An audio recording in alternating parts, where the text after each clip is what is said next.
আজ শামসি মারওয়ারি যুব মঞ্চের পক্ষ থেকে রামনবমী উপলক্ষে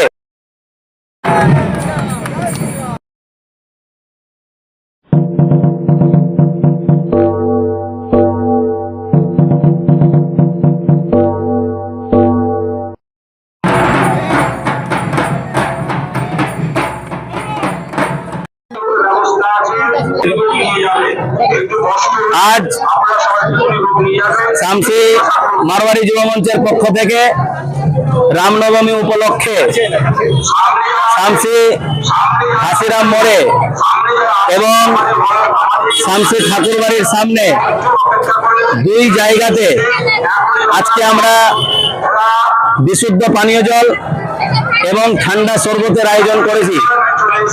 এটাতে আজকে মোটামুটি আমাদের যেটা আইডিয়া কম থেকে কম 10 থেকে 15,000 লোক এই শরবত গ্রহণ করবেন। এবং আজকে এই শোভাযাত্রাকে সাফল্যমণ্ডিত করার জন্য আমাদের সমস্ত মেম্বার সক্রিয় সহযোগিতা করছেন এবং আমাদের পুরনো মেম্বার পবন আগরওয়ালা মাস্টারমশাই এবং পবন আগরওয়ালা আমাদের ব্যবসায়িক কৈলাস ট্রেডিং, ওনারাও আজকে আমাদের এই ইসের মধ্যে আজকে আমাদের সঙ্গে সক্রিয় সহযোগিতা করছেন। এটাই আমাদের প্রাপ্য এবং আজকের এই শোভাযাত্রাটা সাফল্যমণ্ডিত হোক। আমরা আগামী দিনে এইভাবেই সমাজের কাজ করতে থাকি, এটাই আমাদের কাম্য।